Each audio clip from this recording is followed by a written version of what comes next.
I thought, you know, this really isn't a bad transmission. It's come together pretty good.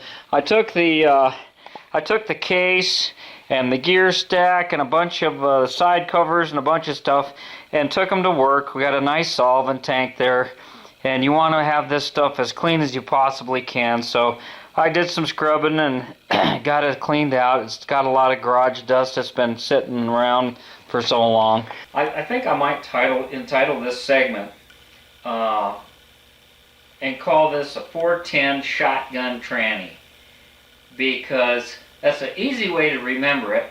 Everything on the gear stack said between 4 and 10 thousandths on your gear stack. Now the ring and pinion was 6 to 9, and I'm sure that if you went 4 or 10, it wouldn't make that much difference. Now, keep in mind, we're not building a new transmission. This is a transmission revival. The 410 shotgun transmission revival. A 410 shotgun. That's like, you know, 12 gauge. A 410. That's an easy way to remember it. For me, and this is just reviving an old transmission.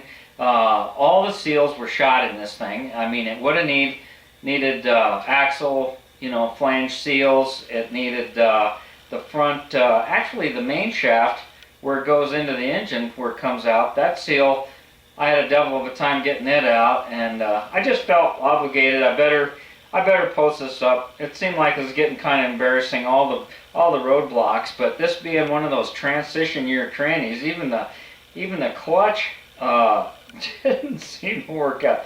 I don't know what was going on with this thing, but that's what happens in transition years with the factory. They're not just going to throw brand new parts in the dumpster. They're going to just use whatever they have until the stock goes out. It makes sense that they're just going to use up a bunch of stuff.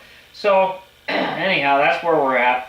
And I think what I'm going to do is just some little short blips here. I'll cut you in and cut you out at the critical times. But I just wanted you to know that I kind of had to take a little break from it over the week, and today I just finally got out and said I'm going to get it done and get back to work on it and get this thing done and in the car so we can test it and I can get on with my life, because it's getting springtime and there's fishing to do, and it's just like spending more time outdoors. So that's where we're at. I'm sorry I rambled on so long, and I just wanted you to know that I did stick to the plan, and I did get a different bearing and put on this, and it feels a lot better. And I did have to press it on, and the side cover I added another, I think I'm going to have to check that one, 5 thousandths gasket, not a gasket, a shim. When you push the bearing, when you push this bearing out of here, and I used a socket in my press to push out the bearing, there was a 25 thousandths and a 6 thousandths, and I did that on 2 different side covers. I got all those rusty ones from the bad trading, and they were set up the same way. So I like the looks of this bearing a lot better, and I'm going to go. I did add a 6 thousandths shim just to see if we can tighten up that backlash, because basically we built tight gear stacks, and might as well stay on track here and give this thing our best shot. Didn't have to spend any money on synchros. Everything was in spec, but it was on the outside edge of being in spec from where. So that's where we're at. Okay, here I've got the transmission case on the floor. I've taken great pains to clean the surfaces on this. I've taken the one shim, the factory shim that was in there. There's no sense trying to redo the, we're not changing the ring and pinion. The wear pattern looks good. I have robbed all my gasket sets of this particular gasket for some reason, and I'm going to try some of that aviation cement that we use on the cases and see how that works out, since this whole thing's an experiment. Anyhow, I always wanted to try that, so I'm going to clean both surfaces completely, and we're going to put reverse engage first, reverse gear, so we can get it started on this And that's going to be kind of a color. Now, if you look in here, you can see the impression of the flat spots. It's not hexagon. There's a lot more sides than that. And the retainer nut on these later ones, someone's knocking on my door. Alright, at this point, you want to have reverse engaged, and it's just all going to be loose like this, and you're going to think everything's falling apart, but it has to be floppy loose like that when you go to put it into the case, because you're going to have to just wiggle and jiggle till you get that reverse gear to line up with these splines and drop into place. And what you want to do is doesn't matter which one, have one of these, a flat spot, to the side so that it lines up with the flat spots here, because you could have the corner sitting up and not have it engage. And of course our shim is already in position, it's already sitting there. Now we have to heat the case to expand it, because that is a press fit, and allow that to drop in, and that will fall in when things line up right. Okay, don't have a gasket, use an aviation sealer. Got it all buttered up.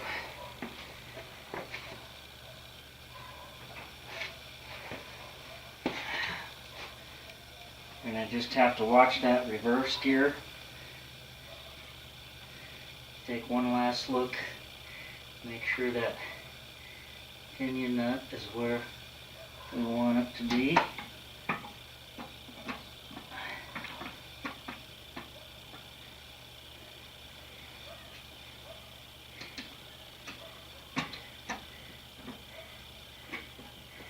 You got all your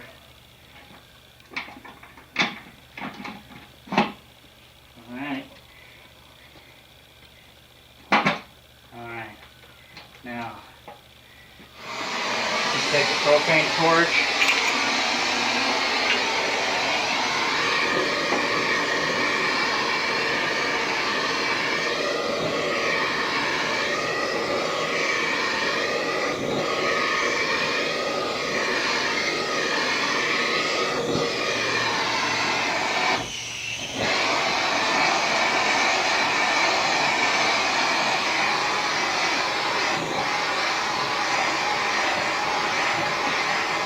See how it's moving down? It's just coming into place.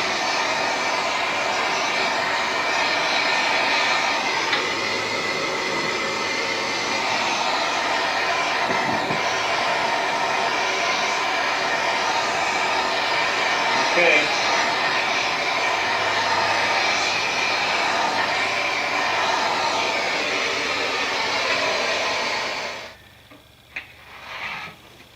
Start doing your Our Fathers and Hail Marys.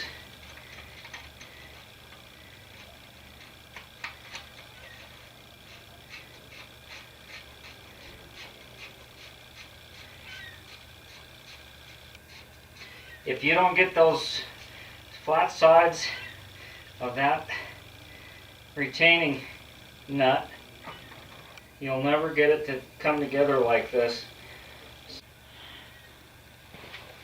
Alright, just gonna drop a few nuts and lock washers to get our sealing surface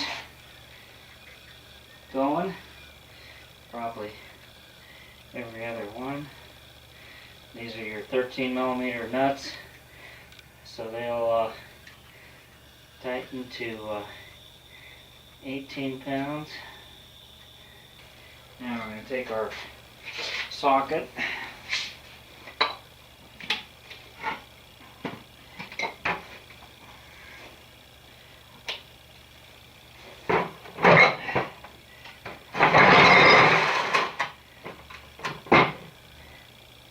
might be better to do this in the stand. Okay, this is critical. This is your main shaft, the one that plugs into the pilot bearing. You fight that snap ring back there's your splines. And the way that attaches, do not tighten this thing up. Finger tight, that's all I'm doing till it meshes. Then I'm backing it off one, and that's how you want it. That is reverse gear, and that is what meshes. And then you wrestle the snap ring back into that groove, and I need two hands. So but that is critical. Do not tighten the two shafts. That is just a guide pin, and it's the splines inside this reverse gear hub that takes the full force. When you sidestep the clutch and get them tires spinning, all that energy is going through the drive shaft. This is the main shaft. Snap ring, you'll know when you got it right because it will rotate like this. Should be in the groove, and you got that little bit of play there. And right there is reverse gear. That's why you never want to hammer on reverse. Oh yeah. That's first, second,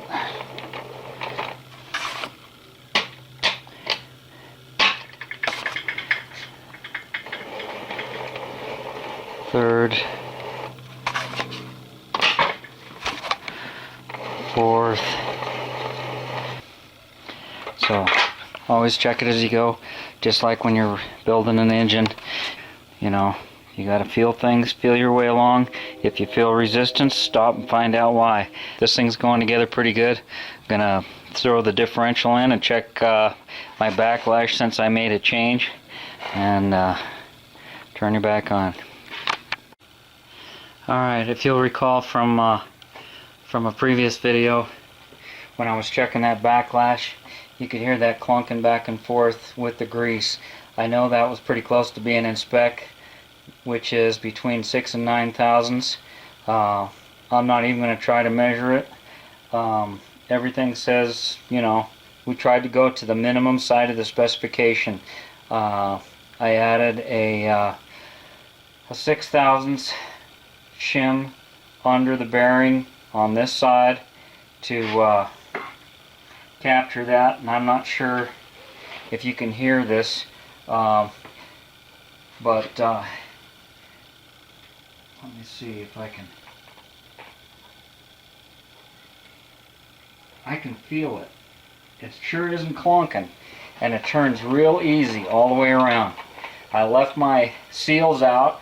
I pressed them out previously, and on the driver's side, especially on this driver's side, the clutch side, that's where a lot of your force is.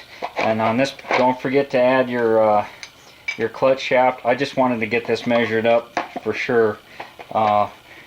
This side had these large flat washers, and I believe they're hardened, and then it had the lock washer and the nut. If you're using the clutch here, and we're going to do something else as long as I got this in this position. I'm going to loosen this completely, because that's got to come off for the clutch cable bracket. Now this will take the place of a flat washer, so you can put this on and then just use your wave washer. This one had lock washers on here, and I'm not sure why. I prefer the wave washers, but on these side covers, I think the thing I really wanted to note was using that flat washer, because this is the side that takes all the stress.